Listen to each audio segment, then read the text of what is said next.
In this video, I will be showing you how to import into your courses the rubrics that have been created in the School of Professional and Adult Studies for you to bring into your course. Remember, when you're bringing them into your course, you need to do two things. You need to update the competencies that follow the outcomes competencies for the week that you're instructing. That's number one. And number two, you want to rename these rubrics. So you want to rename them Week 1 Discussion, Week 2 Discussion, or Week 1 Paper or Assignment, however you name them. But it's very important to rename them because if you do not, they will simply overwrite and your work will be lost. So let's get started on showing you how to do that. Hello again. In this section of the video, I will be navigating through Canvas to the sections where we're going to add a rubric to a pre-existing assignment and a pre-existing discussion. So these are rubrics that have already been created in the School of Professional and Adult Studies that you will need to bring into your course, update with the competencies, and then rename and save to each assignment. So I already have assignments in my course, so I'm going to go to one of my graded assignments, add a rubric for that. So this is my discussions and these are my assignments. So I'm going to take something that is an actual assignment which I know has a graded reference to it. So I click on it. This is an orientation course. There are no students, but I just want to show you how to do this. So I'm in an assignment. As you can see, what we want to do for this particular one, again, an assignment, is add rubric. So because I do not have one already associated with this, this is the way it first appears to you. What you want to do is then click to find a rubric. This is find an existing rubric. Now we've already stated that they're in the School of Professional and Adult Studies, and we've also let you know that all of the rubrics that you will be importing would start with the letters TAWC for the American Women's College. So this is a paper, and it's a final paper. So let's go ahead and pick the Talk Course Paper rubric. So I can actually see some details by expanding the window a little bit. I show that there are criteria listed, the assessment methods, and this is definitely the rubric I want. So I say, use this rubric. So now it puts it directly into the assignment for the students to see as soon as they click on the assignment. But now you still have a little bit of work to do. You don't want to overwrite anything. So the first things that you want to do is change the name of this rubric, and then you want to go in and change these competencies. So let's first change the name of the rubric, and we'll call this Final Paper. Okay, so now we have a final paper rubric. We've renamed it. The other thing that we want to do is also change these outcomes. Now I don't have any details right now, but all you do is you click on the pencil. You always want to click on the pencil when it comes to changing information. If you click on the X, that will delete it. But if you accidentally delete it, all you have to do is where this little double-headed symbol equals, you click on that again and it'll show up again. But we don't want that here, so we're going to delete it. So again, to update the competencies, you click on the pencil, update in line with the week that you are in and the assignment that you are in, and then say OK. Also, for the second outcome competency, update that, say OK. And now finally, the last step and the most important is you want to say update the rubric. Now that truly embeds it within the course, within the assignment. So let's do it real quick again, a little bit less narration, just so you can see it. So I'm going to delete this because I don't want it there, and we're going to start all over. So we're within the assignment. We click Add Rubric. We find a rubric. We want a course paper. I know that's what I want, but I'm going to look.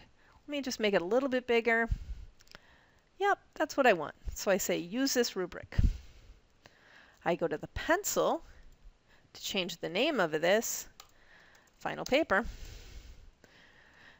Then I update the criteria, changing the outcomes for the weeks in line with what are in line with that particular week you're instructing. So again, you go to the pencil, say OK, go to the pencil, say OK, and click Update Rubric. Again, that embeds it in.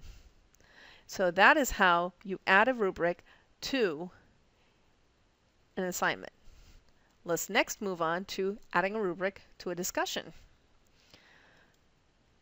Again, it must be a graded assignment, graded discussion for you to be able to add a rubric. This is an ungraded one. Let me show you what happens. There's no option for me to add a rubric. If you do not assign a point value to a discussion or assignment, you cannot add a rubric. So let's go back to our graded discussions. So I pick that up, I go to the gear. Now this is a little different. Before you came down here, you clicked add a rubric. Now you actually have to open up this gear wheel to get to the point of add rubric. Now once again, I have no rubric already associated with this, so I want to find one. Now let's bear in mind again that this is a discussion. So, oh look, there's a discussion. No, please be careful. Make sure you're in the right place when you're finding the rubric. So go to the School of Professional and Adult Studies, and then, well, this says pause discussion rubric. This must be it, right? No, it's not. Please come to this section here, the talk discussion rubric. Because remember, all the rubrics that we're asking you to add have the designation of TAWC for the American Women's College. So that's where you would click that. Yep, this looks like the one I want. 10 points, 10 points. Okay, there's 5 criteria. Perfect. Let's use this rubric. So now this is a little out of control looking. Let's manipulate this so it's a little easier for us to see what we want to see. So you can always grab a hold of it, move it around for you, just so it works best for you. Okay, wonderful. So let's go in and let's change this. Now let's call this week 1. So let me get you into this habit. Always rename it first. So week 1, we'll leave it at that for this particular assignment. You're going to want a little bit more detail so it makes sense. Week 1, discussion 1, week 1, discussion 2, however your course is set up. And then again, go in and change these competencies or outcomes. The first 2 are things you need to edit. Make them fall in line with what is on your syllabus as your outcomes and competencies for the particular week. Click OK. Go to the pencil, update, and click OK. Are you done? Not quite yet. Update rubric. So now you have built it within this course. And for a student, let's go quickly to a student view. Student view. And I'm going to go to a discussion.